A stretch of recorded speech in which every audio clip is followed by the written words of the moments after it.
I will just put it up here first. Yeah. So Okay.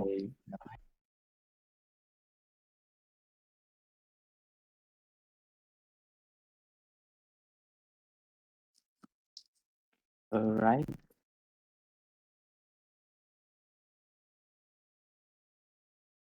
Bắt đầu với các bạn có thể rủ bạn bè mình vào để tham gia chung cái buổi này. Chỗ của Quang thì nhớ ghi hình nha em.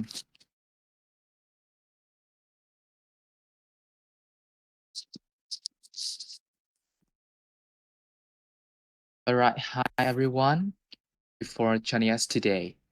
And it's my pleasure to welcome our distinguished guest speaker for today. So let's give a warm welcome for Hai Bao and Erica Fox. Okay. warm welcome. Clap, I clap, I clap. like to all right. I'd like to start by sharing a little about myself. I am Ký Thanh Chương, and I'm excited to be your host today for this session. And I would like to know something more about our audience today. How do you feel right now about our topic? We will have the main topic of our session is studying and living in a foreign country. So, how do you feel right now about our topic? We will have two session. We will have two sessions for the meeting. The first one will be the sharing of Thai Bao, um, who is international students from China, right? Yes. And the second slot for Erica Fox, who is a Vietnamese American, and she is studying and living in America. Okay.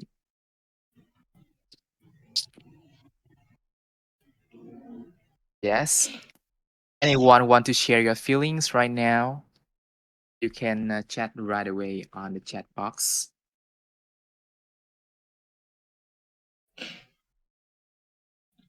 I just want to remind you about um, the spirit for joining the meeting today. This is the space for studying and learning. So just feel free to ask question. Just raise your hand or directly type your question onto the chat box, so I can call you in and you can ask any question you want. So we are here to learn together. So your participant is really encouraged. Yes. Just feel free to ask anything you want for the speakers as well as anything about the topic.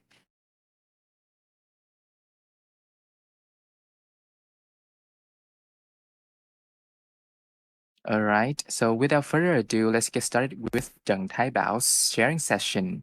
Okay, the floor is yours right now, Thái Bao. Oh, thank you, Chung. It's a pleasure to be invited by Chung. First of all, I'm pretty mm, feel pretty great to have a chance to present to you guys what's the plan uh, when you first thought of studying abroad. Hmm. So I just want to ask you just one little question to like Excuse me. start up to start Excuse up your me. brain. Yes, you didn't share your PowerPoint, right? Oh yeah. All right. Wait a moment. Share that again. Yeah, yeah.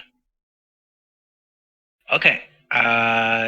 Just for a heads up, do you guys see the PowerPoint that I presenting right now?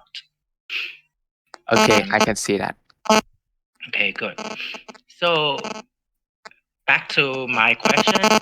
When you first thought about studying abroad, which country popped up in your head? Like the first country that pop up in your head. Which one?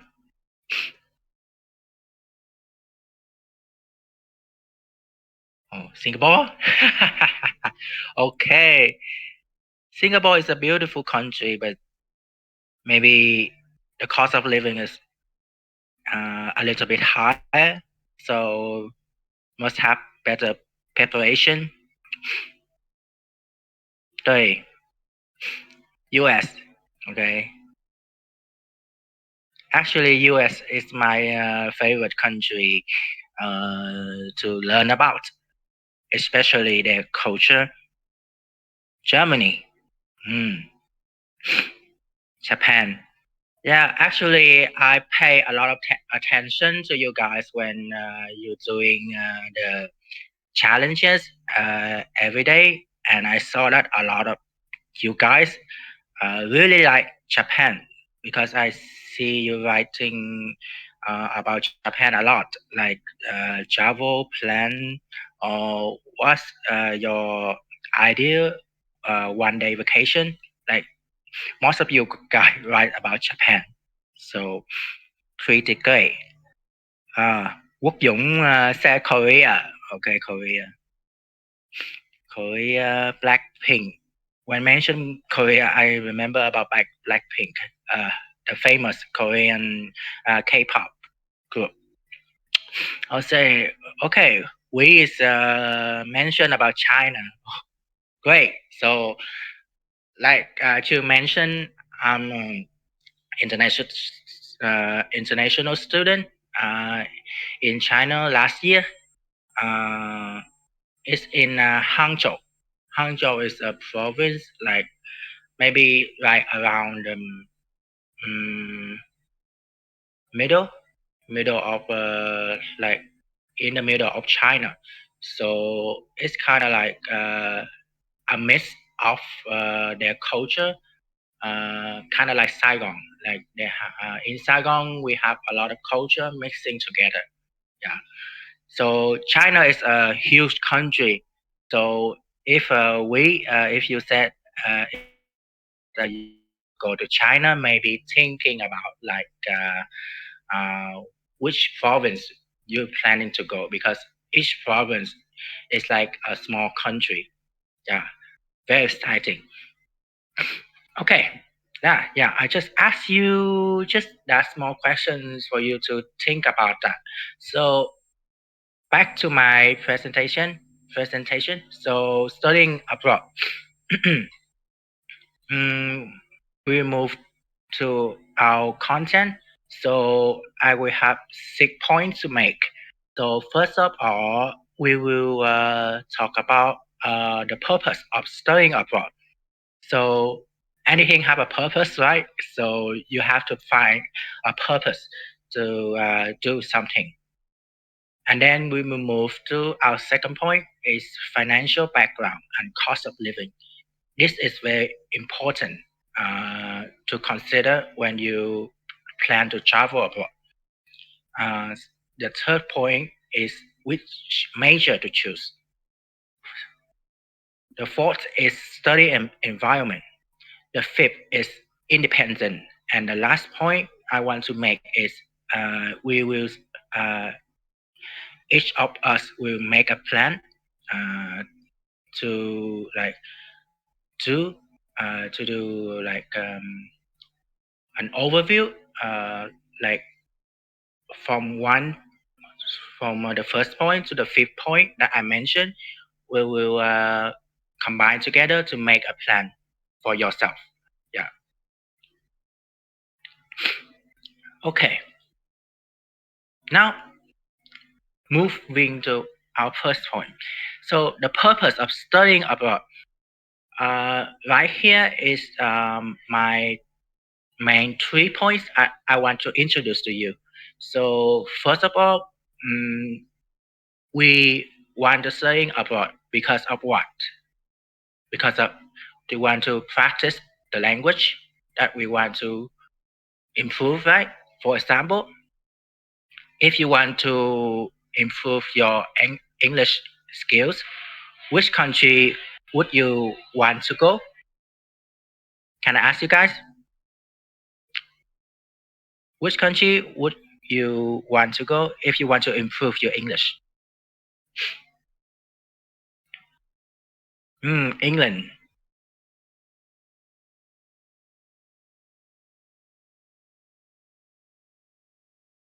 Other countries? I know it's English speaking country, but which one?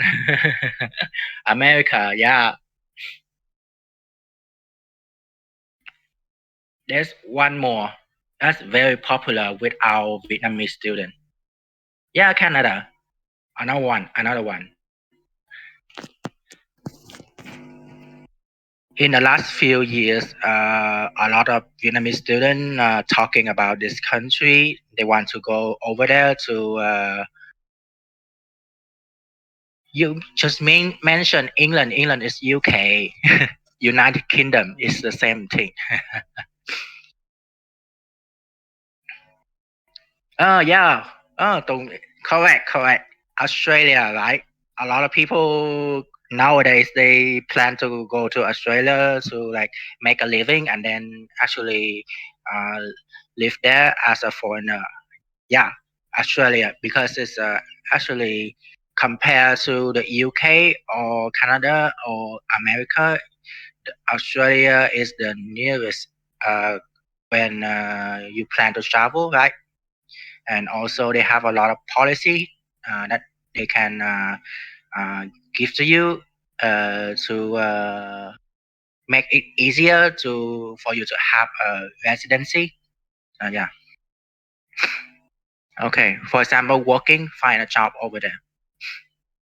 So I just want to rephrase the first point. So language proficiency. So studying abroad helps you master the language you are studying or researching. Like I mentioned, if you want to go to English, uh, like English country like America, UK, Canada, or Australia, right? Yeah. It's so as you guys may have known, language is an indispensable tool for studying, researching, and living abroad. Like I said, English is the main language of uh, our like around the world. So it's very important for you to master. So that's the first popular purpose for student to choose. Second one is to improve your background knowledge. So for this one, for example, currently I have already have a bachelor degree in business Chinese. So if I want to study higher, which country should I go to? For example, to study a master degree right now. For example, for me example, I have a bachelor degree in business Chinese. So if I want to study higher, for example, to get a master degree, which country should I choose? Anyone?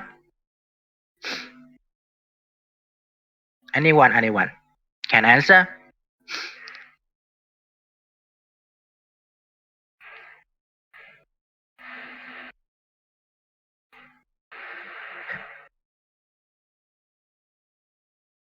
Which country should I go?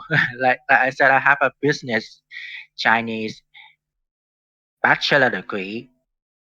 So yeah, it's an easy question, right? China. Yep.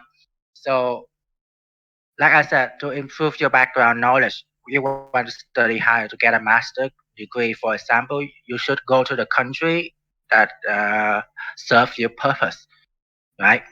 So for example, in my case, I should go to China. Mm. So I just rephrase my point is improve your background knowledge, meaning go to places with the most advanced education, with the most developed technology to access and learn new knowledge. Okay, the last purpose. is enriching life experience. Actually, this is my purpose of studying abroad when I first thinking traveling to China because I I'm really curious about the life and the environment over there. So this actually my first thought when I thinking of traveling abroad. So enriching life experience. For example, especially in our country, we are a tropical country, so we don't only have like rainy season or sunny season. We don't have like the winter or the fall. We have some in the north, like in Hanoi, but in the south, like our center, for example, in Cần Thơ and my city, which is Saigon, Ho Chi Minh City, we don't have the fall season. So it's actually eye-opening experience to traveling to Western country to see the four season. And actually in China, in my city as well, Hangzhou, they also have four season. So I get to experience the four season in 1 year, which is uh, mm, pretty great. Like in the winter, I have to buy a winter coat, or in the spring, I have to buy some mosquito repellent because in the spring there's has a lot of rain and like a lot of mosquito uh, and yeah. So also when you traveling abroad, you usually just don't have parents by yourself, but so you get to enjoy the feeling of freedom and exploring new horizons and new cultures and making new friends. And you set yourself goals like how many countries, how many cities, what place to visit, what place to do, right? So I just want to ask you guys, so which one would you like to choose when you planning to study abroad?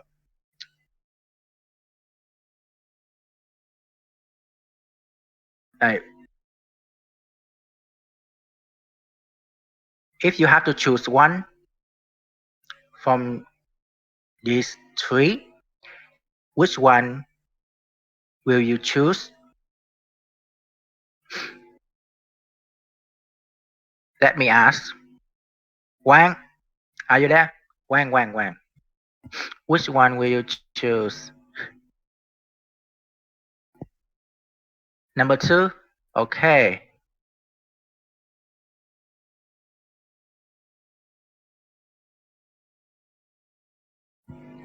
I have a small suggestion for you guys. Can you guys have uh, can you guys have uh, all all of these, like you can choose three of these at once.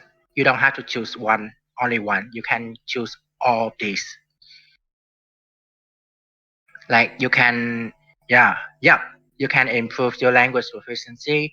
Also, the same time to improve your background knowledge. Also, the same time enriching life experience.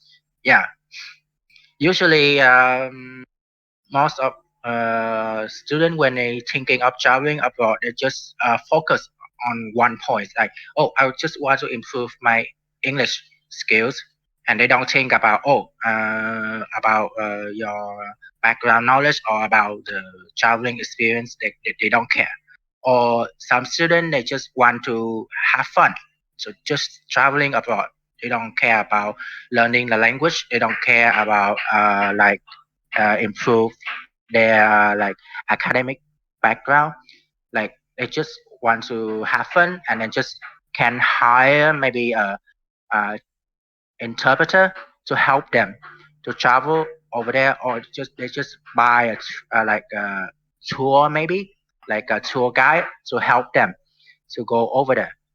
They don't want to deal with the hassle that learning uh, new language brings, right? Yep. Yeah, thank you too for translating.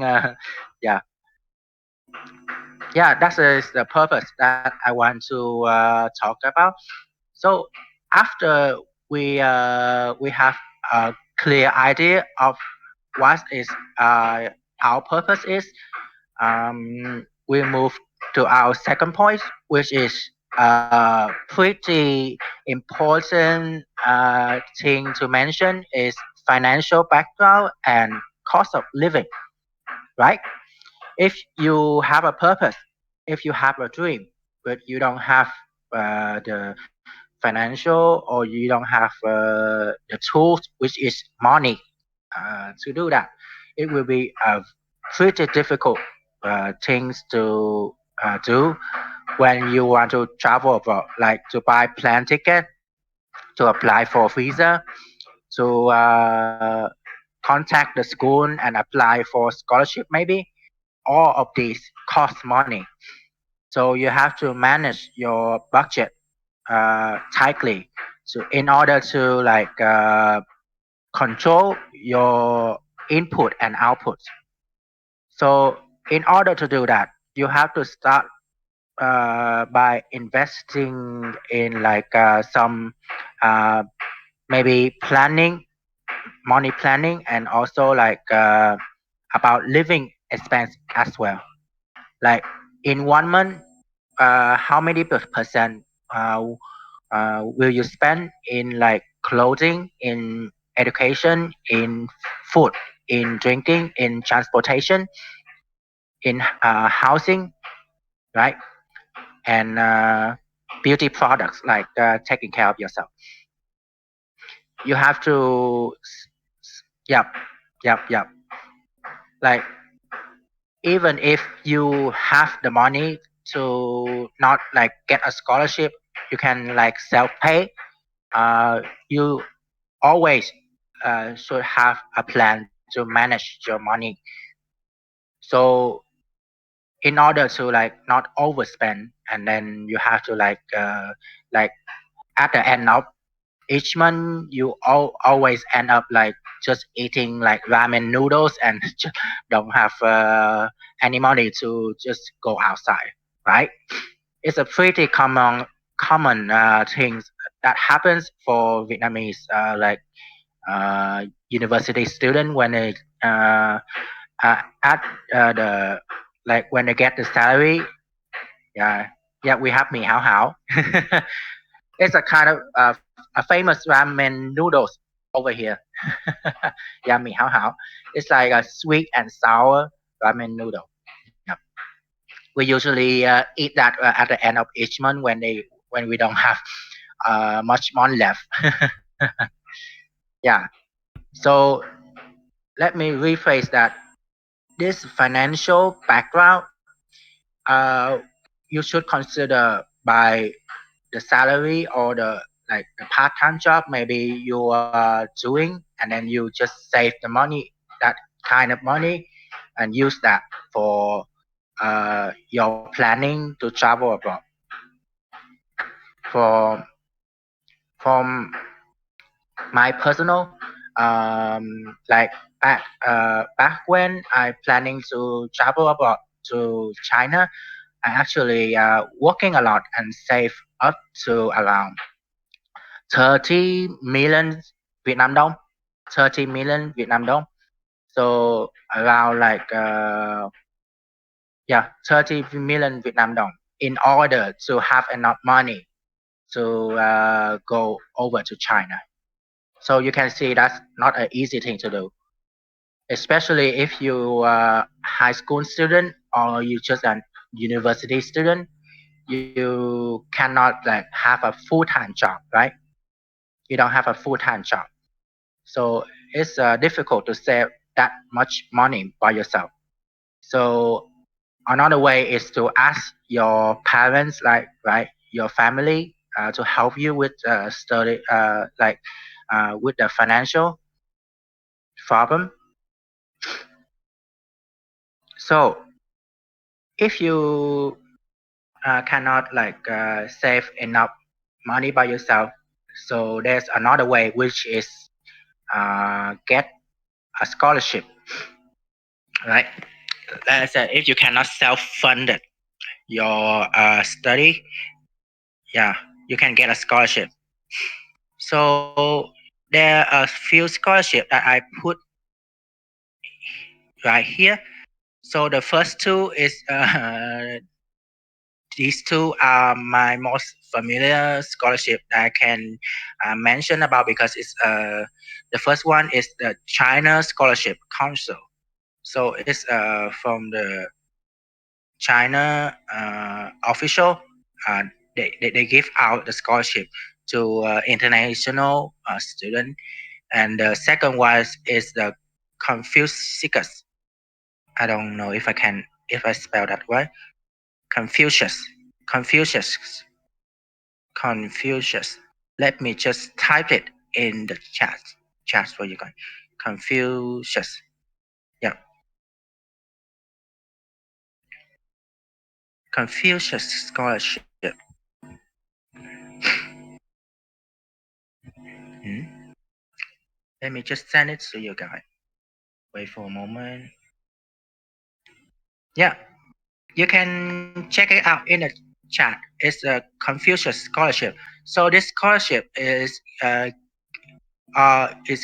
given to like student who want to study about China culture and Chinese language. For example, it is my in my case, which is when I apply for scholarship, I apply for the Confucius Scholarship. So my last year, I went study abroad in China. I choose the Confucius Scholarship to study to improve my Chinese skills.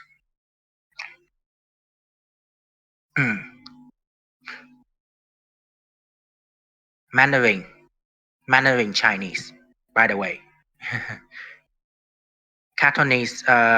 So Chinese have two main language that they speak. Uh, the main one is the Mandarin Chinese, which is the official language of China. The second one is not that popular, but still very relevant, which is Cantonese. Cantonese is usually used in business endeavor or business cooperation. For especially in Guangzhou, Guangzhou, ha, in Guangzhou, or the Chinese community in Vietnam, especially in the south of Vietnam. There's a lot of Chinese descendants. They usually use Cantonese. Uh, Also in Singapore, like you mentioned, or Malaysia or Philippines, all the Chinese over there usually use Cantonese instead of Mandarin. But the Mandarin is the main language. Okay, so that's about China. Uh, if you see the third one, I think you can guess Australia Award.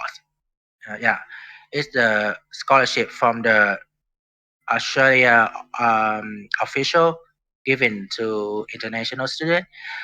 The fourth one is Fulbright. I think this one Erica is pretty familiar with, right?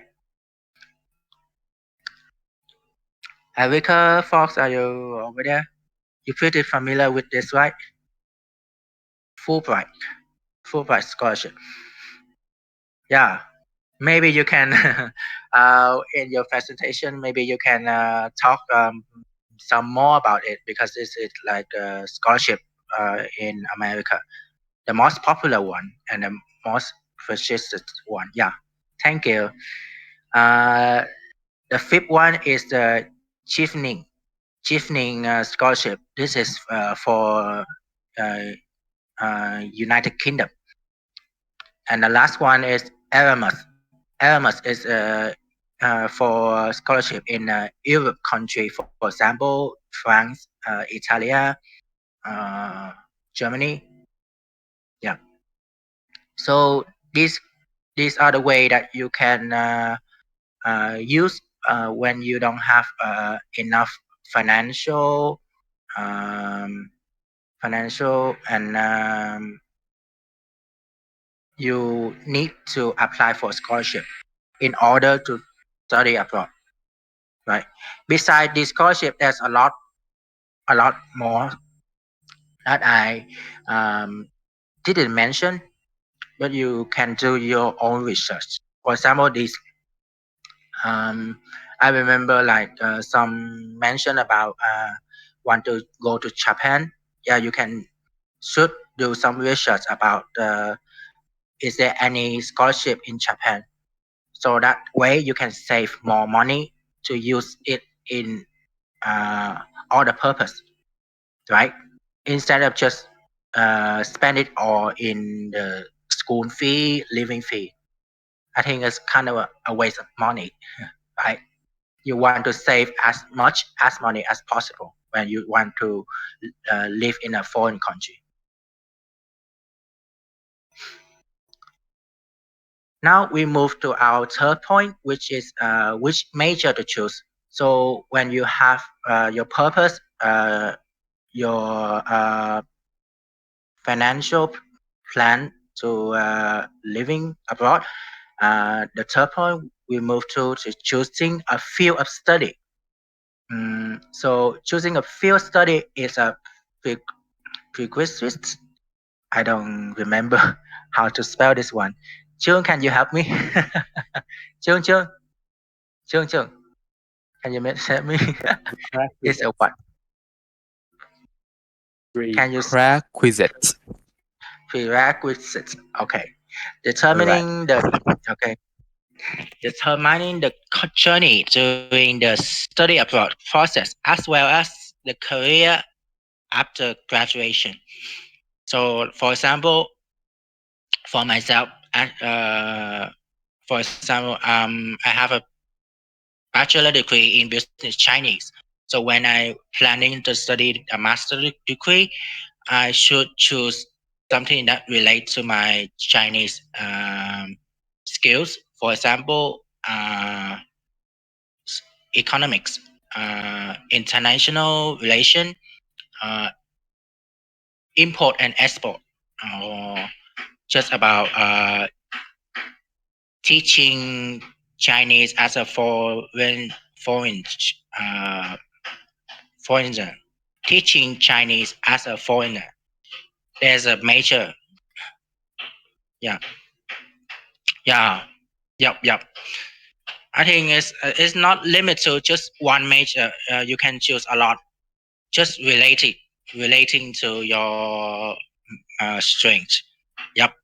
So like Erica just mentioned, like she's studying biology and then hundreds of major to choose from. Like for biology, like maybe you can go to like studying to become a doctor. Yep, yep, yep. Thank you, Chiang. So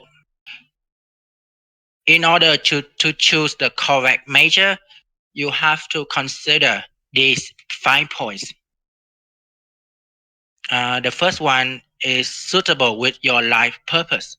Or in our center, we usually always mention about this life purpose. What is your life purpose? For example, my life purpose is to sharing my knowledge to other people, so they can improve themselves better. So that way, I planning to study to become a teacher, something like that. The second one is suitable with your family background. This one a lot of people get mistaken. So for example, your mom or your dad is a teacher, right? So usually in that case, if I have my parents working as a teacher, I usually will choose to become a teacher as well. But you have to consider um, uh, the family background is actually mentioned. Is actually talking about like your family have a long history. Like for example, maybe before your parents was a teacher, your like uncle or your grandmother, grandfather also have a history of like with education. In that way, you have a very strong base, so you can like when you get into the field, you can have all the support from your family and also the um, already acquire knowledge from your family, so they can help you in like improving and to get ahead faster, right? Next point is suitable with individual capabilities. So this is actually another important point. So for example, if you want to study to become a doctor, but you don't have the determination, you don't have any interest in biology, you are not good at math, like calculation, you cannot like you cannot like handle pressure, especially in the medical field. I understand that very well. Like with nursing and in emergency room, there's a lot of pressure, like for like pressure men on your mental health and also physical health. Yeah, you have to consider all of these points when you want to choose a major. Can you handle that? Next one is suitable with your personal hobbies. So personal hobbies like if you want to study to become a doctor, do you like to help people? Do you see it as a hassle, or do you see it as uh like a happy thing to do? Like you like you truly like to help people. You truly like to help them to get better. Like like some the kids these days, I see when they playing some toys. Some kids will like to working as a doctor, to like checking patients. These things, these small things that make a great doctor is like you have to be very detailed. You have to be like willing to taking care of people, and you see it as a happiness, like a happy thing to do, not a hassle. Yep. And the last one is suitable with social errors. Suitable with social error is like, for example, currently in Vietnam, there's a lot of Chinese company currently opening, and um, the hiring requirement uh, usually will say you need to have a Chinese proficiency proficiency to use in your working hours. So people starting to sign up to study Chinese, something like that. So you have to choose any major that you can make a living, like the current or the future generation, that uh, that career will be the trend, right? For example, in the past is the IT, right? IT field like calculation, programming. So this PowerPoint, Chung already translate it into Vietnamese for you guys to to have a better understand. These these five points actually is in a program at Chi Dung Center, which is our main sponsor today.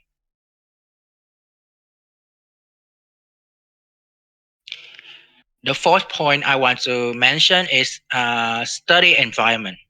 So, like I mentioned, each country or each Each place have a different study environment that you have to consider.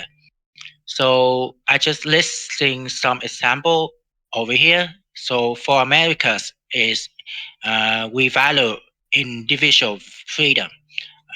We have top tier infrastructure like uh, yeah, and many business opportunities. Freedom country, you can do like almost like anything you can dream up. It's like you mainly think when people say American dream, right? The next one is Europe. Europe is also value individual freedom. Um, they have advanced education system like the British, currently the IELTS certificate, and also the British study program is widely popular in Vietnam. There there are a lot of British center and British school, especially in Saigon. Quality jobs with good benefits. So mention about it, you can say like in Germany, the job in Germany they offer a lot of benefits like pay leave, vacation day, etc. Next one is Asia. This one is the one that we are most familiar with. So it's for example China or Thailand, right? So we as we already know as a Vietnamese, we have a community mindset. Like if uh, working as a group, we help each other, right? Um, and we also have we value preserve historical and cultural cultural background. For example, we have a lot of tradition or a lot of holidays that we proudly we are very proud of. And the last one, also we have developed infrastructure, like not mentioned about Vietnam, but in China, for example, when I travel anywhere, the public transportation over there is top tier. Right, there's like the bus stop or like the underground tunnel. All of these, I can just use my phone and just scan. There's like QR code. Yeah, and the last one is Australia. Australia is a whole country by itself. So they also value individual freedom. Uh, the most interesting thing about Australia that they have modern agriculture technology. So you have heard about like going to Australia working as a farmer, right? So and then it's easier to get a citizenship over there if you're working as a farmer. And the last one is many settlement opportunities. Like I mentioned, it's easy to go to Australia to find a job, to like get a citizenship over there. And the last point I want to mention is about independence. So I already mentioned about financial independence. You have to manage your living expenses. You have to manage your budget every month. Uh, I just want to talk the next two, which is inner peace, inner peace and independent intelligence. What is inner peace? Is a deliberate state of calmness despite outside factors. This is pretty um, important to consider because when you living abroad, when you live by yourself, you don't have any close friend by your side. You have to manage your emotion and your mental health in order to not get influenced by outside factors, right? Yep. And the third one is independent intelligence, which is when you study abroad, you absorb a lot of new knowledge. You absorb a lot, um, like all the things like from culture, from your mate, from your like when you study at the school in school, or from when you just participate in activities with your foreigners friend, with other foreigners. You have to have the independent intelligence to determine which is right, which is wrong, for you to have a better control of yourself, so not get influenced by other people, but you still maintain uh, like it's kind of like inner peace, which is you have a logical view of the outside, not get influenced by other people opinions about yourself.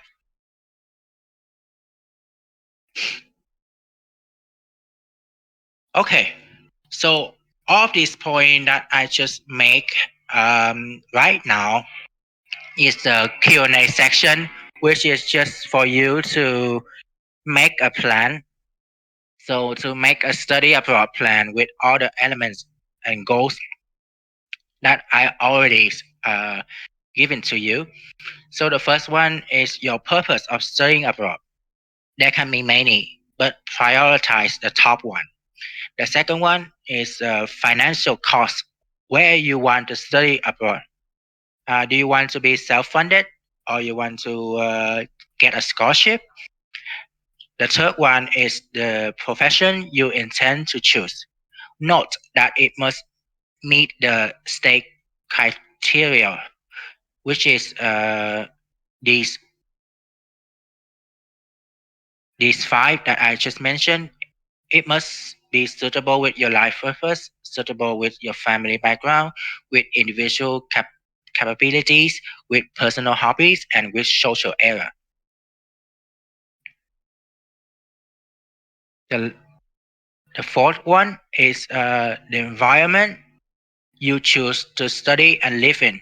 Like I said, if you planning to go to Australia, what is Australia like? Is what is the do they how many seasons do they have? What is the culture? Right, you have to consider all of these factors. And the last one is which independence factors do you have? Which element doesn't exist that needs to be improved? And which factors need to be developed better? Which is these three that I just mentioned about independent, financial independence, inner peace, and independence intelligence. Okay, so these are the points that I want to make. So this make a plan uh, section, you can just do it by yourself. Yeah, because we don't have enough time to just like to check at each of you. So I just give you like a head start, like just a overview, so you can do it yourself. Oh, so thank you for your attention.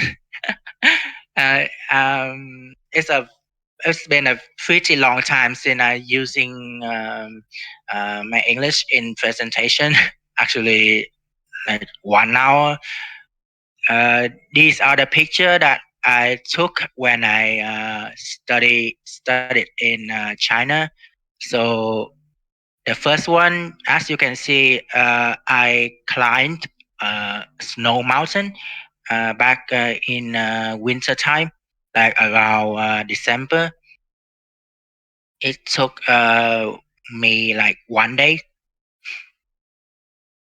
These are the picture that I taken with my international friends.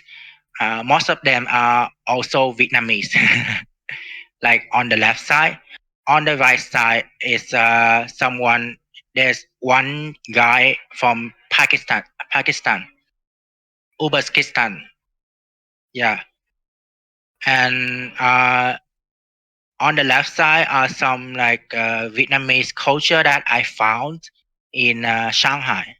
Like for example, we have coffee in Shanghai, Vietnamese coffee in Shanghai, and we have phở, which is the most famous Vietnamese dish, right? Phở, right?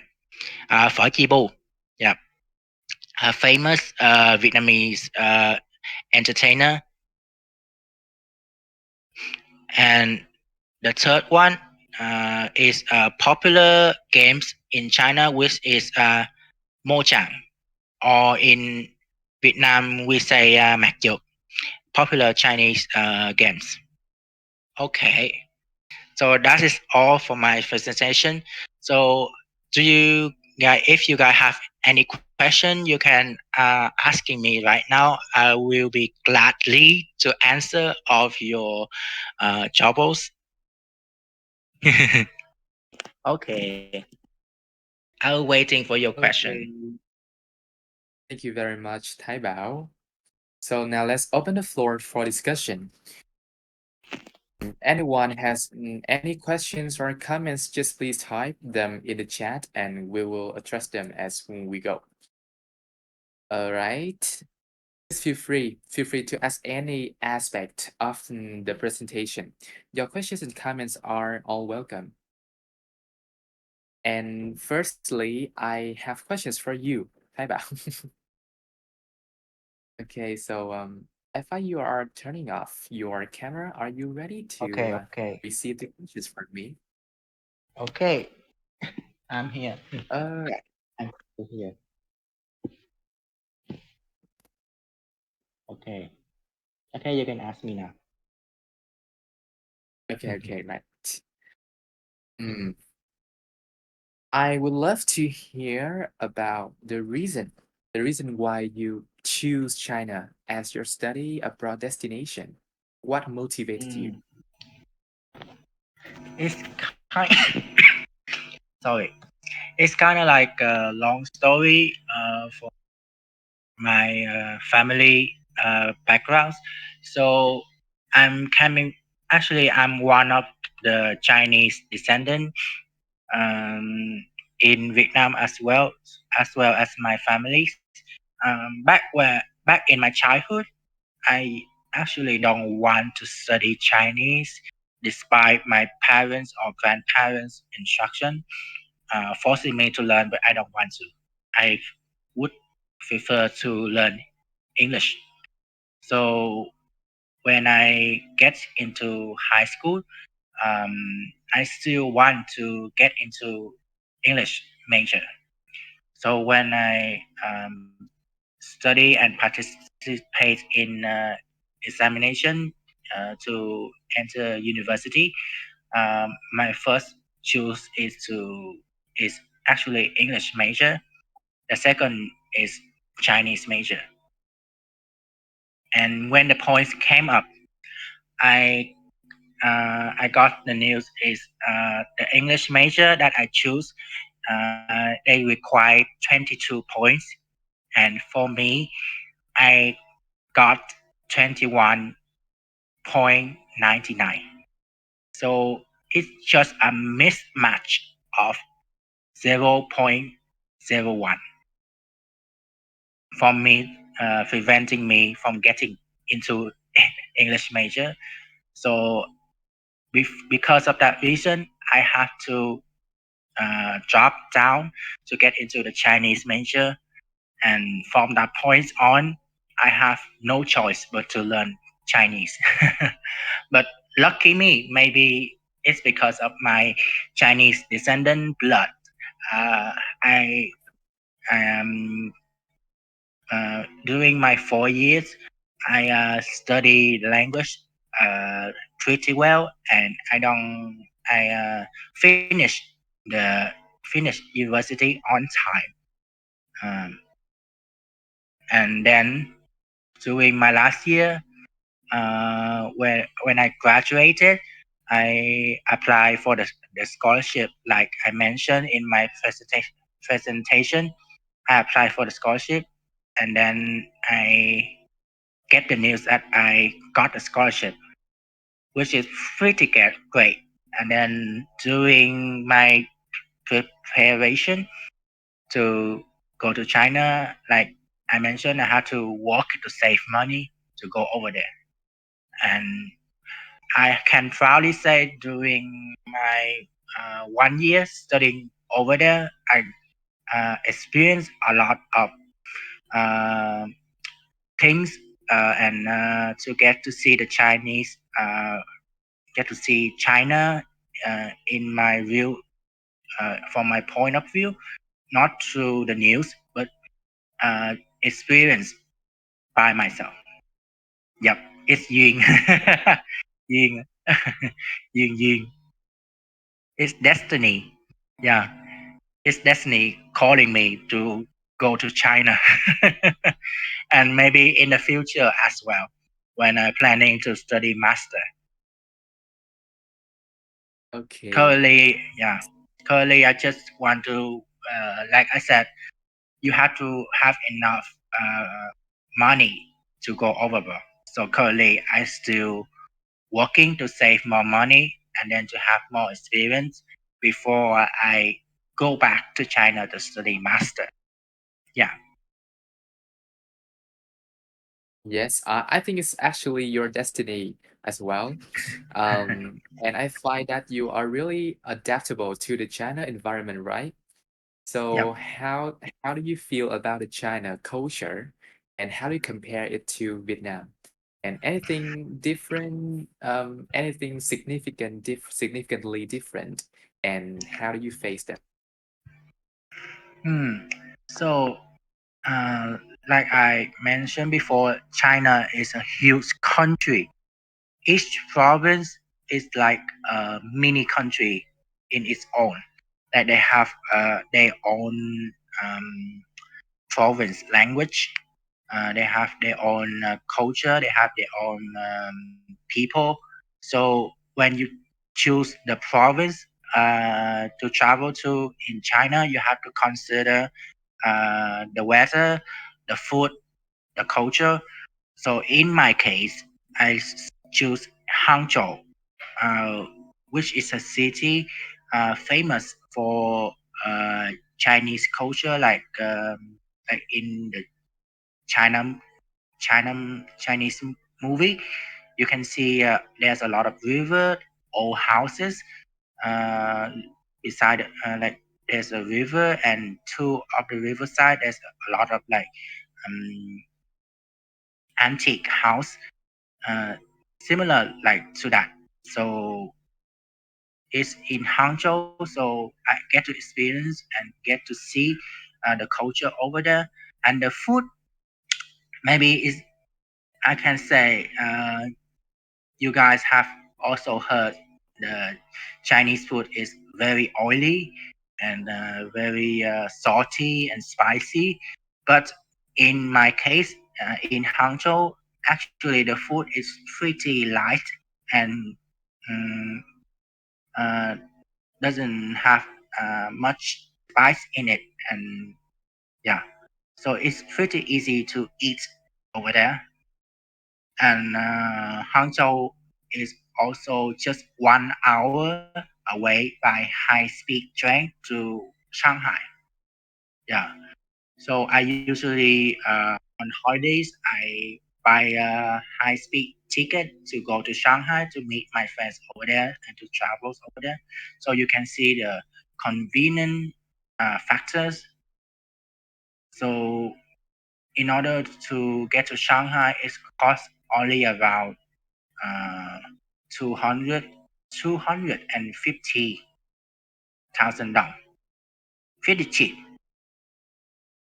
So yeah, about the food, I can adapt to it because in my province the food is not oily, it's not that spicy compared to the general view, which is like very oily, right?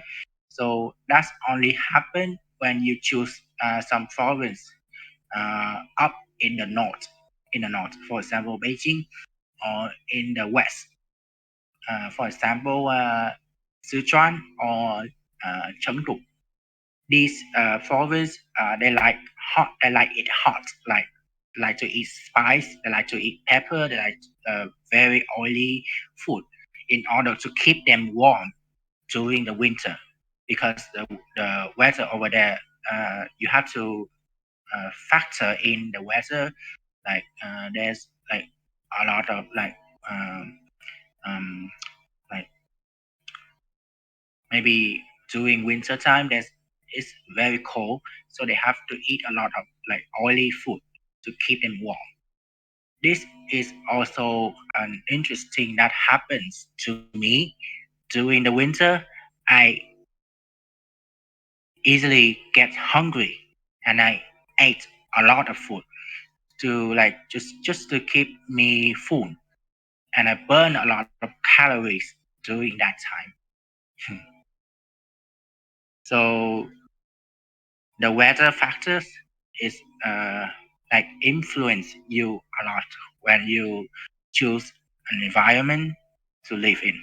So please, when you choose, for example, you choose to study in Japan, for example, as we might have known, Japan have a lot of earthquake, right? Earthquake, động đất.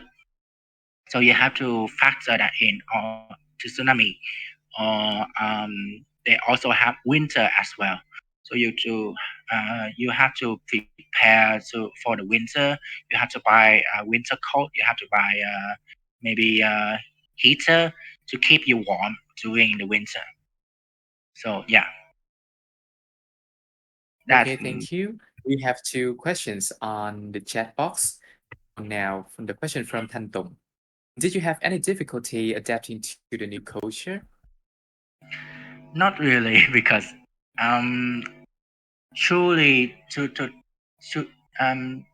the truth be told, that the Chinese culture is pretty similar to the Vietnamese culture. Like we have a community mindset. We um, we don't like to go outside when it's late at night, or like we respect our elders. Yeah, similar, very similar. And actually, our face is also similar to the Chinese people, except for the eyes, as you may know.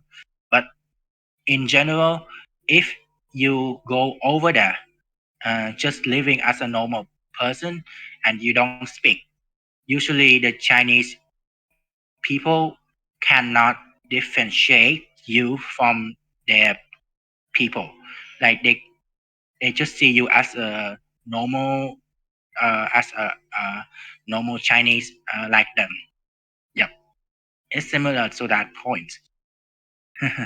So it's kind of not not difficult to adapting to the new culture, but if you choose the area, for example, the province that I mentioned, that has a lot of different things compared to us. Like if they have winter, or they have like different food, like spicy, oily. Yeah, maybe you will have the difficult, more difficult time to adapt. Then the second question is, how much is your monthly expenses living in China? So, because I'm study over there by scholarship, so each month I get around 2,500 yuan, which is about 8 million, 8 million in Vietnamese, in Vietnam đồng, 8 million, 8 million Vietnam đồng. So um, 1 month, 8 million is enough for you, for me, for myself to like have my basic needs met. If I want to travel to somewhere else, if I want to like have a vacation in other province, then I have to work uh, uh, extra time. I have to find some job to do. For me, in my case, I I am and still currently a Chinese teacher, so teaching online classes. So when I travel to China, I still keep my teaching job. So I just open my laptop and just teach and to get like that is my main way to get extra money and using that to travel to have vacation for myself. Yep.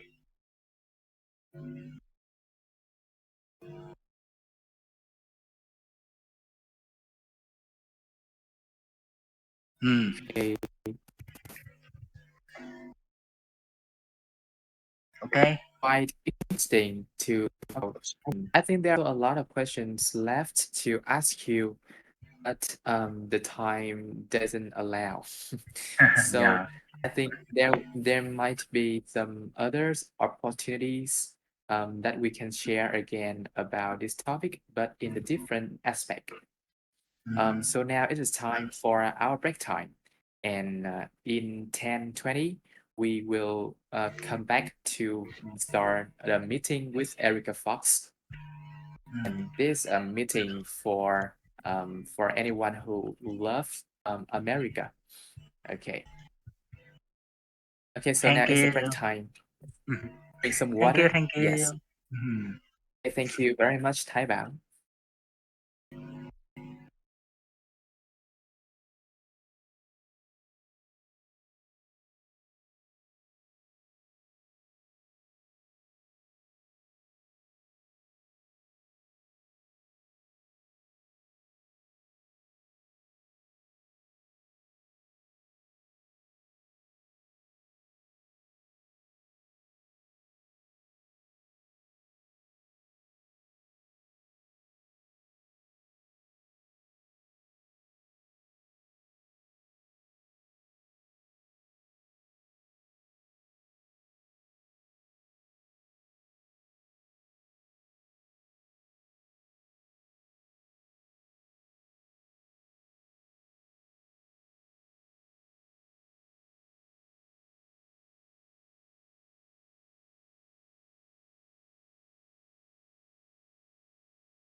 All right. Hello, everyone. Are you there already? Just type number one or say yes in the chat. Hello. Các bạn nào đã có ở bên kia rồi thì nhấn số 1 hoặc là yes lên trên phần chat nha. Chiết ơi, chưa thấy Chiết đầu giờ tới giờ hỏi gì hết nha Chiết.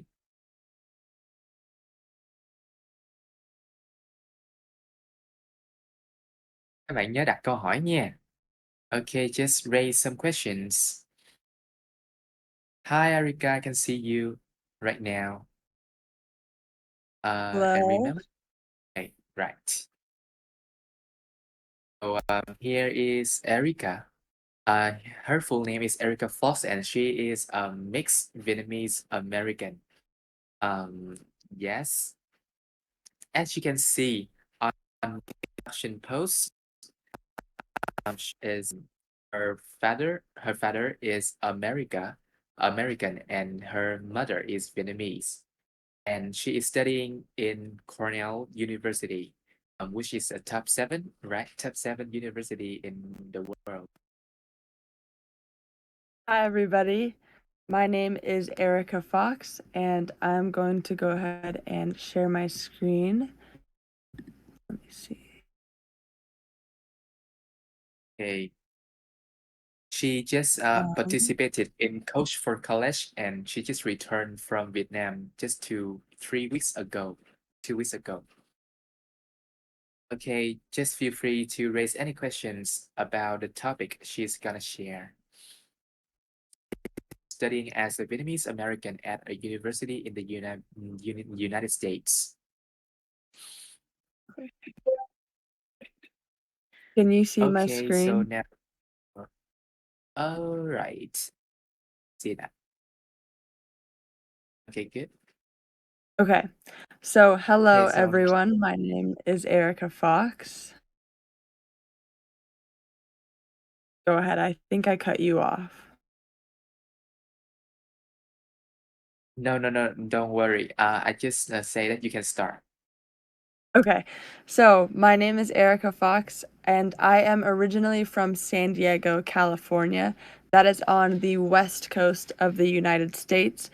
But right now, in my bedroom, I am in New York studying at Cornell University. I am Vietnamese American because my mother is Vietnamese and my dad is American. He is white. My mom was born in Vietnam and moved to America when she was 3 years old when the war was happening. And she has lived in America ever since. That is where she met my dad and had me, my sister, and my brother.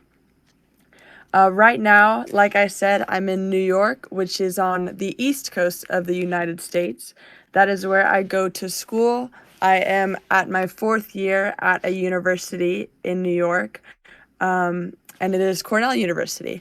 Here, I am studying biological sciences. For short, it's just biology. I'm studying biology with a minor in business, and hopefully one day I want to become a successful surgeon, which is just a fancy doctor. And I would like to focus on sports medicine, which is because I really love sports and I want to be a doctor. So I decided why not combine the two and become a sports medicine doctor. So that is what I'm doing here is I'm studying to hopefully one day become a doctor. And there's just a picture of me. So, first up, I'm going to start off with some fun facts about myself. Since I was really, really little, when I was around 4 years old, I started playing soccer, and soccer has defined a lot of my life. So, since I've been playing for such a long time, I decided that I wanted to play in college.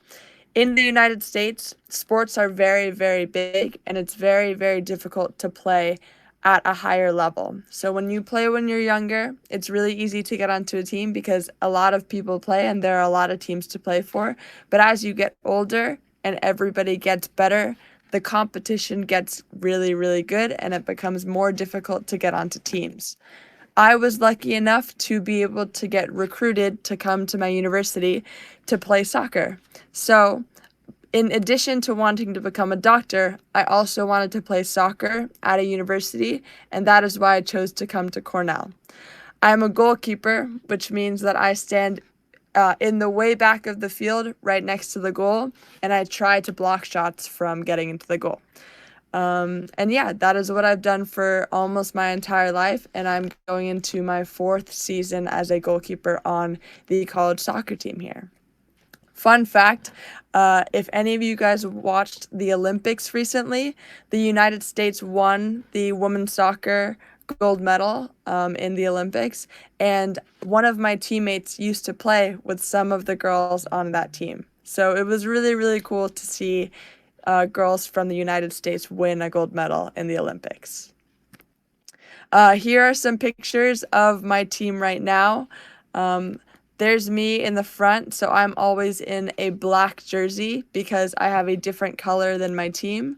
And yeah, soccer is a really, really big part of my life.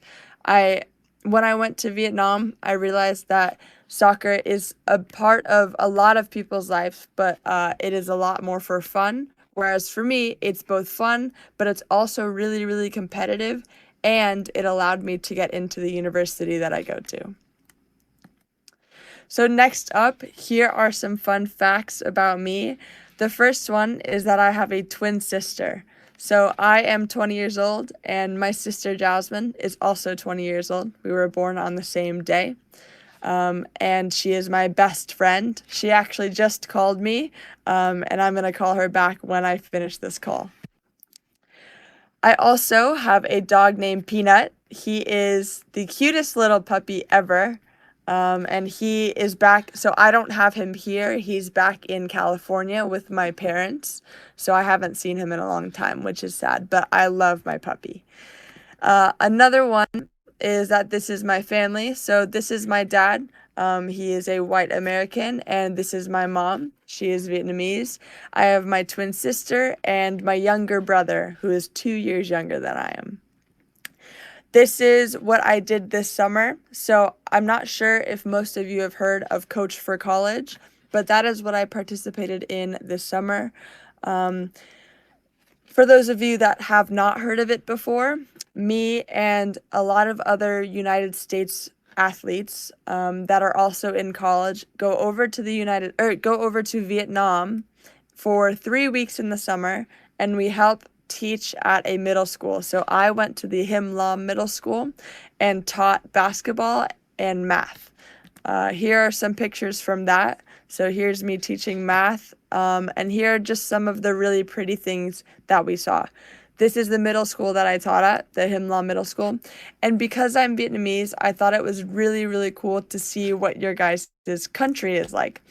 The last time I was in Vietnam was when I was 10 years old, and I haven't been back since. So I thought it was really, really cool to see how Vietnam operates and live with you guys and experience what my culture is. So this was a really, really cool part of my summer.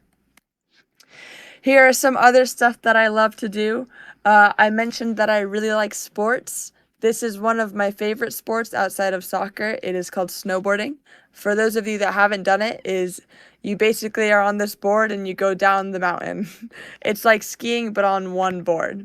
And then I also really love to watch football. So in America, we have soccer, which is football for every other country, but we also have American football, which is where a quarterback throws a ball. And I'm sure you guys have heard of American football before.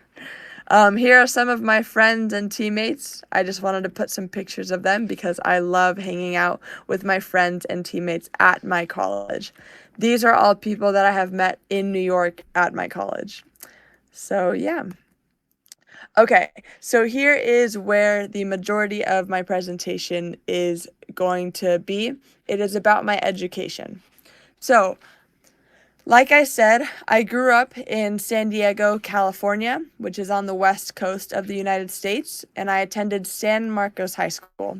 So this is just a big local high school in my community. It was about a 5-minute drive from my house. And just a little fun fact, in America, most people don't have bikes. In Vietnam, you guys all have bikes that you guys ride around, and people ride them around at a very young age. But in America, everybody drives cars. So at the age of 16, you get your driver's license and you can drive a car to school. So for me, it was about a 10-minute drive to get to school every day. So in California, I went to San Marcos High School. I played soccer, and I met lots of people that I had grown up with. I studied all subjects, so biology, math, English, Spanish, lots of different subjects. And I ended up graduating with honors, and as the 6th ranked person in my graduating class. My high school had 3,600 people in the whole school, but in my class, like a senior class that graduated in 2021, we had 850 people. So, out of all those people, it's very easy to make friends, and I made lots of friends. But you get to also, in addition to making friends, study every single subject. That way, you have exposure to see what all different kinds of career paths would be. After high school, during high school, I had to apply to colleges in the United States. In the US, not everybody goes to college. It is very prestigious to go to college, and most of the people that I know go to college. However, it is not something that every single person does. Knowing that I wanted to become a doctor, going to college was definite. I have to go to college and get a bachelor's degree in order to become a doctor in the future. So, because of that, I started studying a lot for a standardized test. I know you guys have a standardized test after high school in order to get into college. We have one of those too. It's called the SAT. So I studied really hard for the SAT. I got a pretty good score, and then I sent my application to schools in order for them to consider to let me in or not. After getting into a couple different schools, I decided that I wanted to go to Cornell, which is on the opposite side of the country as where I am originally from. So the reason that I chose Cornell was because of how beautiful it was, that I got to play soccer, and that I was going to get a very good education. So this is the beauty of the campus. In California, specifically where I live, you don't get lots of seasons. And I know in the previous presentation, he mentioned a little bit about deciding where you want to go based on the weather. And this is something that I definitely had to consider. Because where I'm from, every single day, or not every day, but most days, it's sunny and 70 degrees and very nice outside. You can go outside in a sweatshirt, or you can go outside in a t-shirt and hang out and be in the sun. But here at Cornell in New York, there are lots of different seasons. So sometimes it's really, really pretty. Other times it's freezing cold. So when I got here, I had to invest in a really big jacket and get used to the really cold weather. But over time, I thought it was really fun to enjoy the seasons and experience what it's like to live in a place that has lots of different seasons. So, like I said, that's why I chose to come to Cornell. There are lots of other reasons too that I decided to come. So I mentioned soccer. Soccer was really, really fun, and I was able to play here, which was a big deciding factor.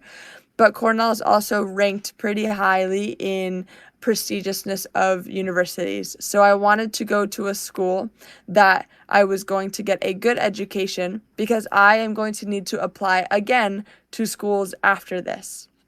And so that is what I want to touch on right now. So my goal in life is to become an orthopedic surgeon. That is a surgeon that works with people that play sports and people that have issues with their bones. So let's say you are playing a sport, you're playing basketball or badminton or tennis, anything, and you break your wrist. When you break your wrist in the United States, you go and see a doctor that can do surgery on you, and that surgeon is called an orthopedic surgeon. So that's what I want to do, is I want to repair bones. So wrist, knees, feet, anything like that, that's what I want to do for sports injuries. That way people can get back into their sport.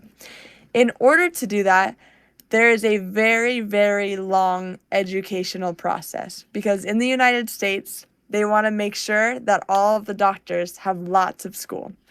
So, out of all of the professions that you could choose, becoming a doctor is one of the most lengthy, like longest educational pathways that you can figure out, which is unfortunate because that means I have lots of school left, but it is very good because most people, in order to become a doctor, have to learn a lot because it's very important that doctors know a lot of information.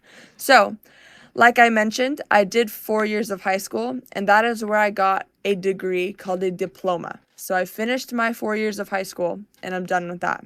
Next up, we have our 4 years of undergraduate school.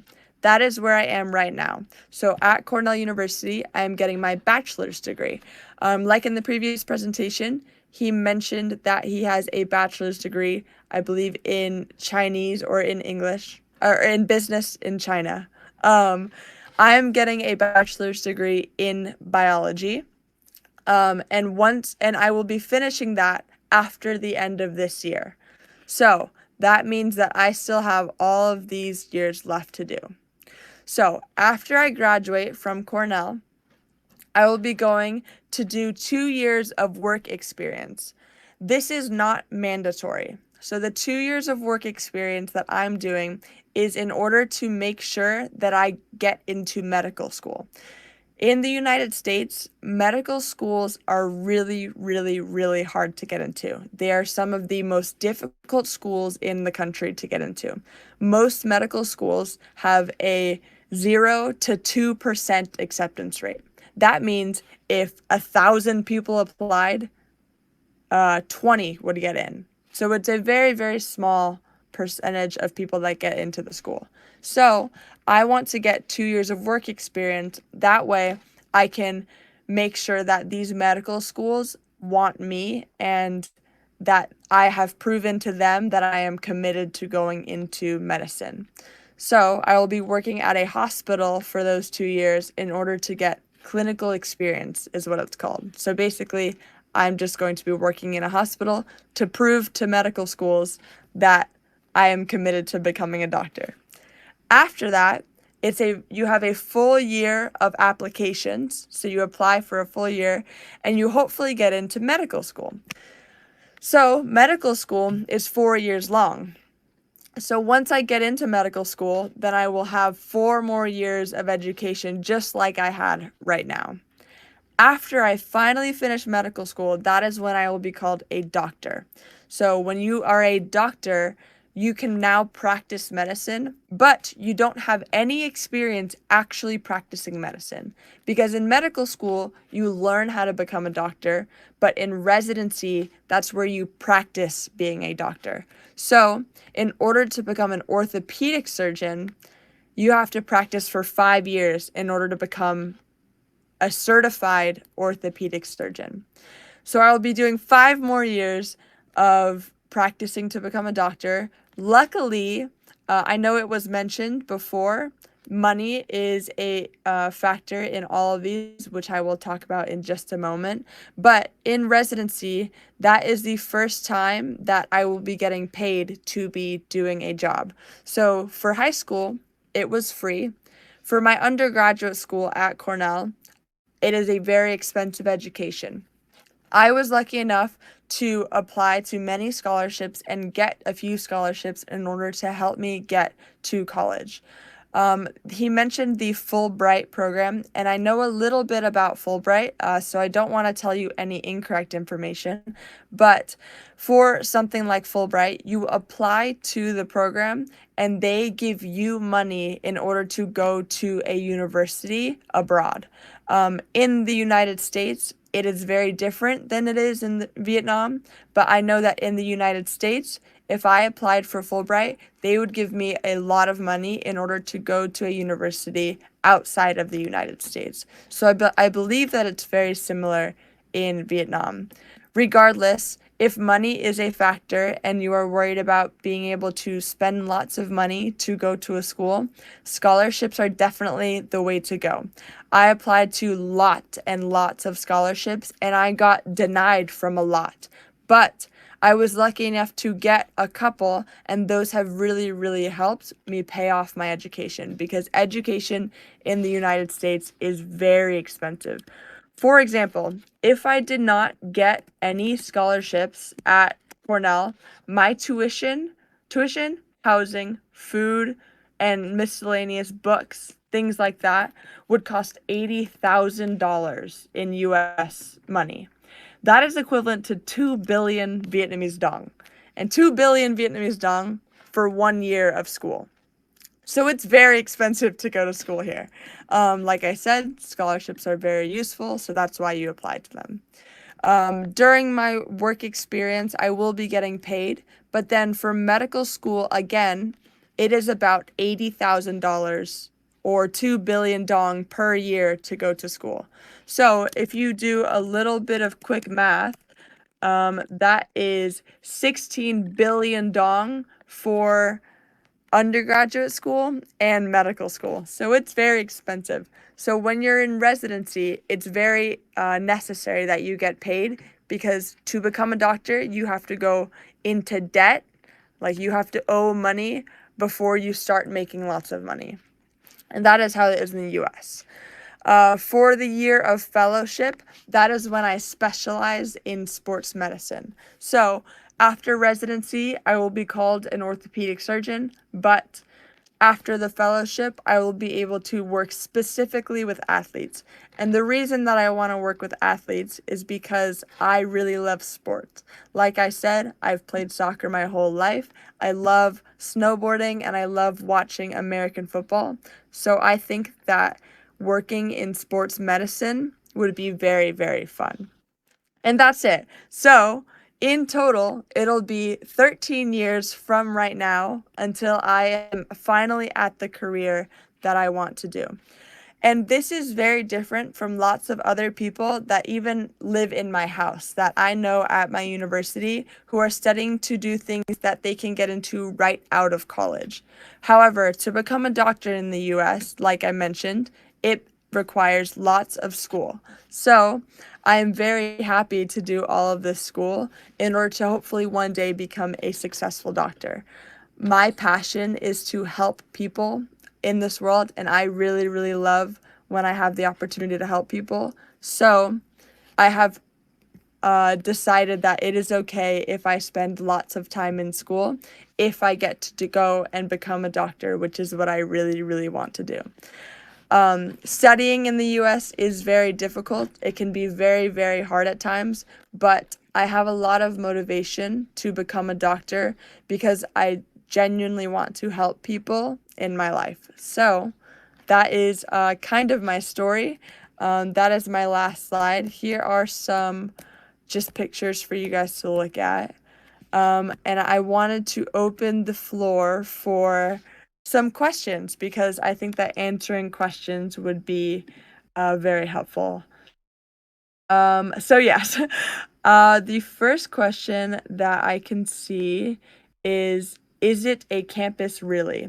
Does that have to do with my college campus? Yes. You can just feel that it's just an exclamation question because I Okay. find your photos, your campus is really magnificent. It's like Yes. in the forest. It's not a campus anymore. Yes. I'll go back to It that has a slide. waterfall, right? The stream, the water stream. Yeah. So on my campus, we have lots of gorges, which are just waterfalls, because my campus is built on a really big hill. So there are Mm. lots of waterfalls and a ton of trees. If you look at the top right here, you can see a building. I have class in that building. So it definitely is my campus, and I walk across this bridge to get to school. Like 1 day every week. So it's definitely on my campus. I think that my campus is one of the most pretty in the entire United States. So that's another thing that led me to go to Cornell, was because I thought the campus was so pretty. And you can always look up pictures of the campus. It's very, very big. For example, I live right next to campus in a house in what we call College Town. So here's campus, and I live right here. If I were to walk from my house to the other edge of campus, so like to the opposite side, it would take 40 minutes.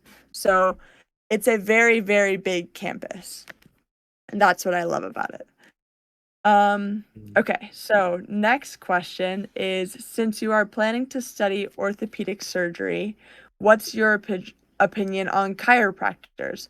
I've heard it's a scam and not a real medical practice. So I don't actually know a lot about chiropractic, because I haven't studied it yet. I have heard lots of good things about it and a couple of minor things, or a couple of like iffy things, but I personally love it because I have seen a chiropractor before, and when they twist your back a lot, it feels really good when you walk away and you're like, wow, my back is straight again. So I don't actually know whether or not it's a solidified practice. That's something that I'll learn in the coming years when I keep studying and go to medical school. But my view on it right now is that I really like it because I've gone to a chiropractor before and I really like how I feel after the appointment. Okay, yes, and everyone is saying that it is an absurd amount. So it is very common in the US for people to go into a lot of debt when they go to university. My university is very good about helping people go to school that don't have lots of money. For example, my family has 3 kids in college right now, and that is a lot of money for 3 kids to go to college. So my university gives a lot of money to students that have very low incomes in order to make my tuition less. So those are some of the scholarships that I applied for, but also just something that my school does. Another end of the spectrum is my sister's school. She goes to the University of Michigan, and they do not give them as much money as they do give to me. So her tuition is much more expensive than my tuition. But luckily enough, I am able to afford it because of the amount of money that my school gives me to go to school here. In order to keep that money, I have to study really hard and I have to get so that the school does not take the money away. Because if I don't study hard enough and my grades aren't good, then they can easily take the money away and make me pay 2 billion dong per year. So it's very important to study and do what you can to keep the money. And yes, when I was in Vietnam, I went to go get massages. For me, it was very cheap because American dollars are worth a lot in Vietnam. So it was very, very nice to go get a massage. For example, I think I got a facial and massage in Vietnam for 375,000 dong, which is a lot. But in America, usually they cost around, I would say like 2 million dong, around $90. So yeah, there's a very big price difference. Um, in I do have plans to go back to Vietnam. This is because my grandpa and my mom's side of the family still lives in Vietnam. So when I was there for the 3 weeks, I was able to see my grandpa and his significant other and like his wife. I was able to see them and it was really, really fun. I also really loved the food and the culture. I love Nam Nuong. That's my favorite. That and Bang Cuon. I could eat that every day. So I really want to go back. The only thing is that flights to get to Vietnam are very, very expensive. So it's something that I would have to wait about 10 to 15 years to do when I'm past medical school, past residency, and maybe even past my fellowship. That way I have money in my bank account because right now I have very little money in my bank account, so I can't go yet. But I do really want to go back sometime in the future. Yes, 2 million for a massage. 2 million dong. Everything is very expensive in the United States. So for example, one thing that's very popular here is coffee, and I know it's also very popular in Vietnam. One coffee in Vietnam, I think, was like 15,000 dong. In the United States, it is around, let me do the math. Okay, it is around 150,000 dong per coffee if you buy it outside of your house. So it's very expensive here. um, okay, next question. Where is your favorite place to go in America? Ooh, that's a really hard question. I've been to lots of places in America. I've been lucky enough to travel to a lot of places. I think my favorite place is Denver, Colorado. For those of you that have never heard of Denver, Colorado, it has lots of big mountains. So they get really good snow, and that's where we go snowboarding. So I get to ski and snowboard, and that's also where my grandma lives. So my dad's mom, and she's my favorite grandma. So I love seeing her and visiting, and we get to go skiing with her, which is super fun. In Vietnam, my favorite place was Can Tho. It was very pretty there, and we got to go on a little river boat tour, and that was really fun. And that was the first place I ate nam nuong, so I love it forever. Okay, let's Okay. see. Where it is also a place where we are almost all of us are living. Yes. Oh, really? That's Yes. cool. We went, so when I was Alright. in Vietnam for Coach for College, we were in the Ha Giang province at Him Lam Middle School. I don't know if you guys know where that is, but Yes, it maybe was we about an don't. hour away. Um, Him Lam Middle School is in Hậu Giang province, which is you know next to Cần Thơ City. It's not in Cần Thơ City. Oh, It's in the south of Vietnam. okay. So we Yes. went to Can Tho and we did the water market, the floating market. That was really cool too. Yes. I really liked the floating Yeah. market. So when I go Yeah. back to Did you eat? Vietnam, go ahead. Yes, I asked that you did you eat have you experienced eating on the boat on Yes, the coast we with had, umbrella? Yes. I don't know which one. It's like pho, but it's not pho Yeah, bún because riêu, it's right? breakfast. Which one? Bún Yeah, thường and yes, normally we use bún. yeah. Yes. So Okay, it it's a was cool very, experience. very good. I wanna ask one aspect of your presentation about your major and your minor.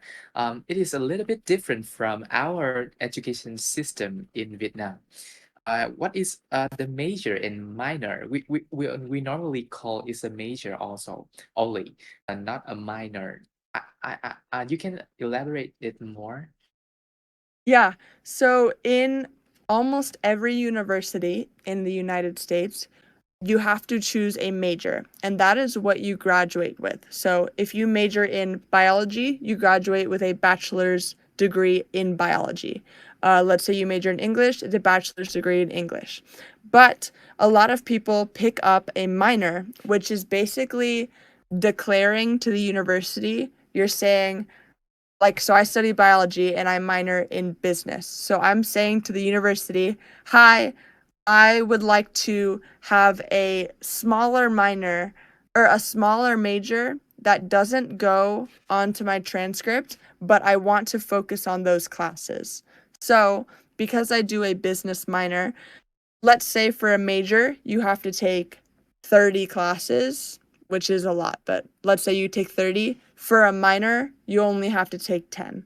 So it's a lot fewer classes. And sometimes it'll show up on your transcript saying bachelor's degree in biology, minor in business, just to emphasize to future employers that you took lots of business classes or you took lots of your minor classes too. Mm. So yeah, it's just a choice. No one ever has to choose a minor, but it's definitely a Mm. choice if you want to focus on another subject that your major doesn't focus on. Yeah, it's just a way to increase the opportunity to be employed in the future, right? Yes, exactly. So, for example, if you study engineering but you minor in art, in the future, they can see your minor and say, "Oh, she studied art. She knows a little bit more about art," without having to major in it. Okay. I find there is a similarity in Vietnam. In Vietnam we call the second certificate, văn bằng hai ấy các bạn. We study parallelly at the same time to the bachelor degree. Yes. So you We can don't call. it's actually interesting because you can double major. So you can have two majors and a minor. So Yes. Oh, a double major is just like double the classes. So that's a lot. But yeah. yeah. It's just Um the matter of time, right? Time yeah, management exactly. and cost management. Yes, the most Yes, important thing. exactly. So the next one is, how do you maintain a balance between study and entertainment? I think that this is something that I constantly am getting good, and like it's kind of just a day-to-day basis. So I think that entertainment and hanging out with friends is very, very important because your mental health is just as important as your physical health, which is just as important as how well you do in class. So there are times where I set aside specific hours for studying. So let's say from 8 a.m. to 8 p.m., that's when I decide I have class, practice, study. That's all I do. After 8 p.m., now I can hang out with friends. So usually I schedule in time if I want to hang out. And there are other times where, let's say I have an exam, then I know to prioritize studying over hanging out with friends. So it's definitely a day to day decision. But I think balancing it has to, for me, is very reliant on my calendar app. Because if it's not in the schedule on my calendar, then it's not going to get done. So I always make sure to put, like, let's say I want to get lunch with my friend, it's on the calendar, which means that I have to study and finish studying before that lunch. And if I don't finish studying, then I can't have lunch. So, yeah, definitely has to go onto the calendar for me. Yes. You are such a good example for the participants to manage their time. Yes, and that is a really a big problem when it comes to studying and playing and balancing between them. Yes, in Vietnam we find it a little bit difficult. Yeah. Yes, but I you are think it's example, a good important example. also. Oh, sorry. Yes, yes, I just keep So saying. I think it's also important to, if you're having trouble studying by yourself, I study with my friends a lot. So, for example, my sister and I FaceTime each other. So, like, we call each other off of our phone, but we also are with somebody while we're studying. Because if you're with someone else and they're studying, you're more encouraged and motivated to study because they're studying. So then you guys make each other study, and it's perfect. Mm. Yes, one more aspect from your presentation, I think it's also quite interesting to me. It's about your studying all subjects in the local school, local high school, right? Local public school. In Vietnam, we study all the subject. It's like a normal thing. Yes, we have to study almost 13 subjects at the same time. But how about in your country? Is studying all the subject is something special, right? Yes. So in middle school and high school, everybody studies all of the subjects, but there are very, very few schools that make you study like more of one thing. For us, we get to study everything. You just don't you when you go into college, that's when you choose what major to study. The one thing that is very different from, I believe, your guys' schools and our schools is that you guys are required to take the test at the end, no matter if you want to go to college or not, right? Yes. Okay. So in the United States, if you don't want to go to college, you do not have to take the SAT, which is our standardized test for colleges. So let's say you wanted to go to work straight after high school, you do not have to take a big standardized test across the nation. Cool. Yes, there are one questions in the chat. How do you maintain a balance between studying and entertainment? Yeah, so that one, like I said, was to put it on the calendar, I think is very important for me. I like to have everything scheduled out for the day and to make sure that I get a good balance between like needing to study and needing to hang out with friends. So sometimes you got to put them together and study with friends. So that's like very helpful for me. Let's see. How do you feel about extracurricular activities at your school? Are there any activities that you particularly enjoy? So, yes. So, I think extracurriculars are very important for your well-being and health. My main extracurricular is soccer. In the United States, if you play a varsity sport, is what it's called. So, it's the highest level college sport that you can play. If you play that, which is what I do, that takes up a lot of time. So, for example, right now I'm at my school and school has not started yet, but we got here 4 weeks early so that we could practice. That's it. We just came here to practice. So we have 2 practices tomorrow, 2 the next day. We have a game the next day, 2 more practices, and we just practice all the time. So soccer is my main extracurricular. But I also really love to cook and bake.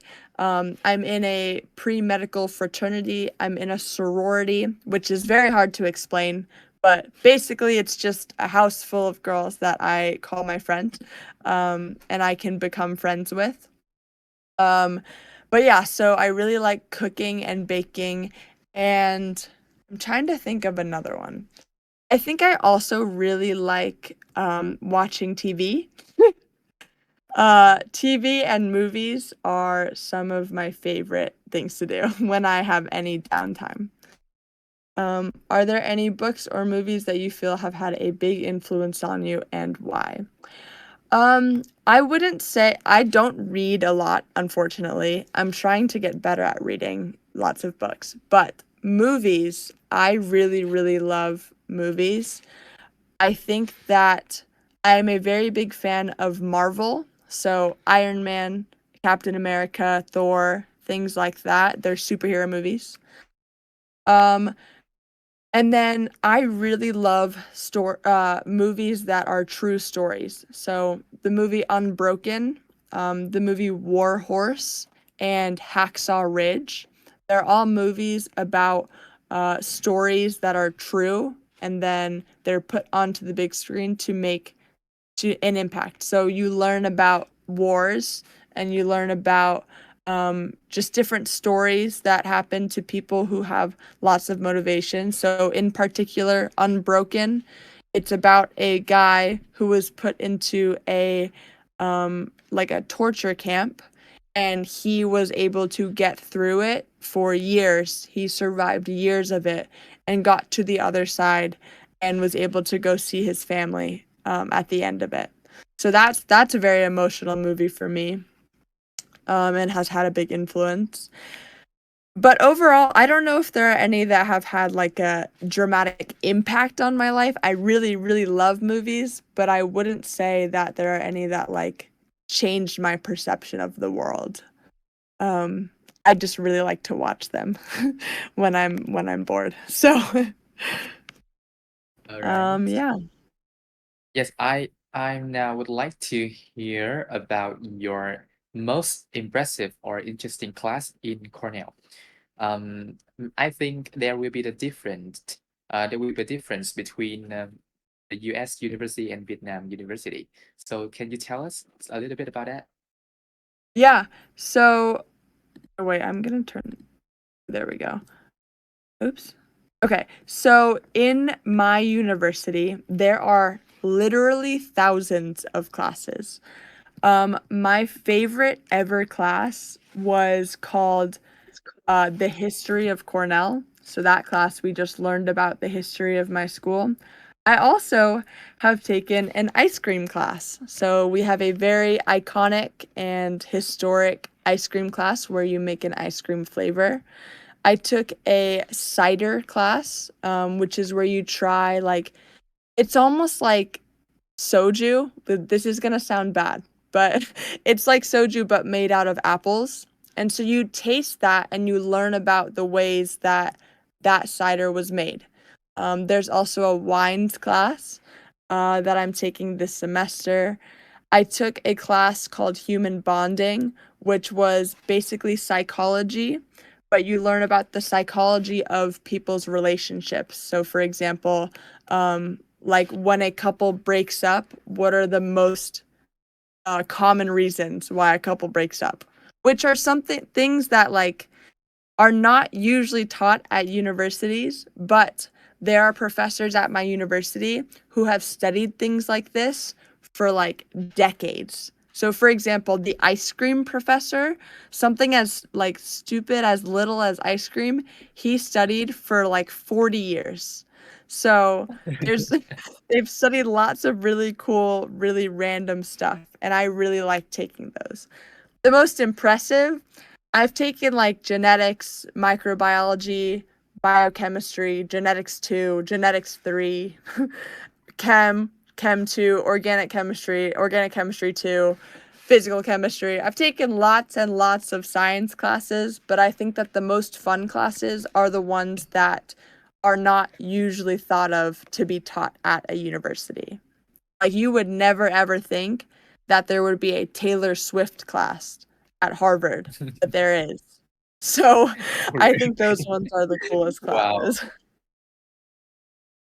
Are they a general subjects or just a specific or specialized subject in your major? Is it general So for all they're subjects? just they're specific classes in the whole university. Um, at my school, we have a class, or we have very interesting majors. For example, viticulture, which is an entire major focused on how to make wine. So people can study wine. You can also study food science and learn how to make food. Um, so we have very specific majors for things like that, whereas like at my sister's school, they have kinesiology and sports medicine, which are very like we don't have those here. So different universities have different majors, and for me, I just took some of these classes as like single random classes to make my schedule fun because most of my schedule, like I said, is science and more science and math and science. So I was like, might as well take an ice cream class.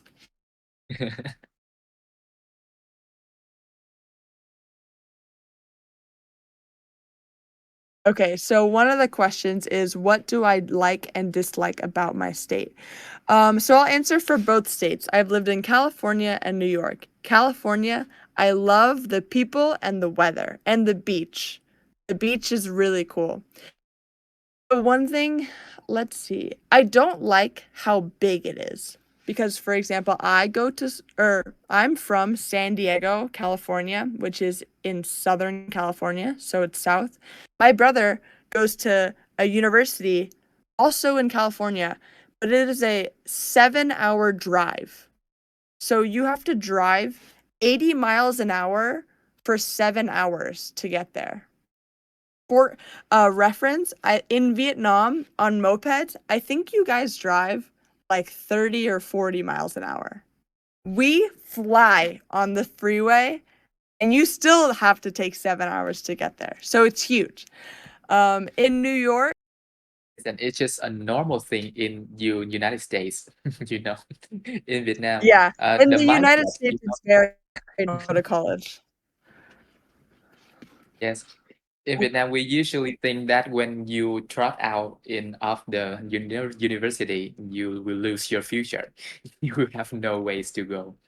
Yes, and it's also the thing that the youth have to rethink.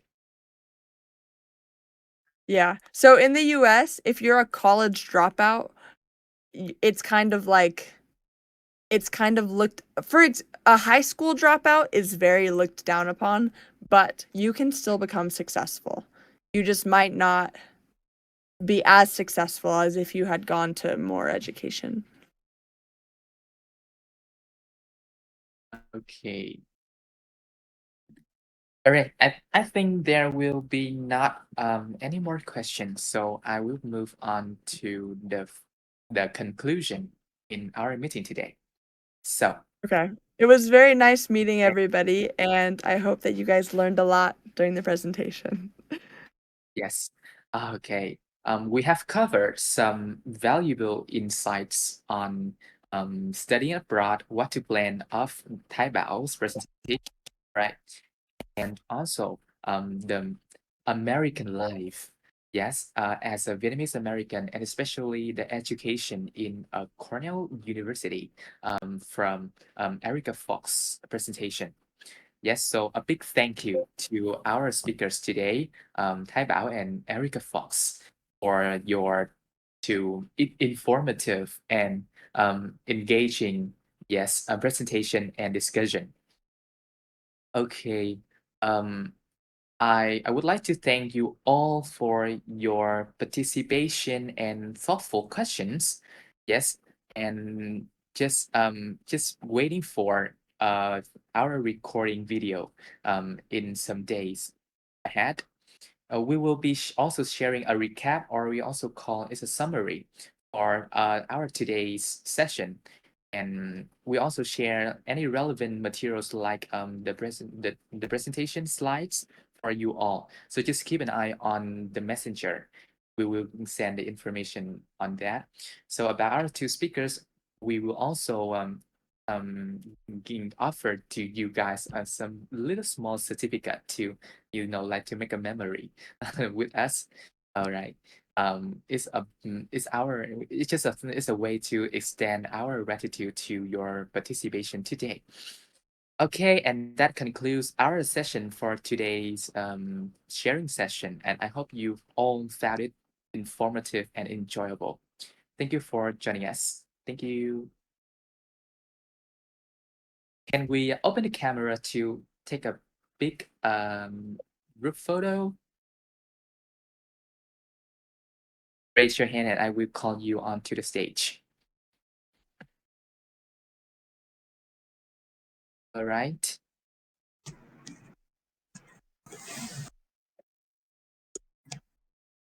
Okay, hello you again, Bao. So now we will take a group photo. All right. Okay, 1, 2, 3. Okay, another shot. Okay, 1, 2, 3. All right, thank you all.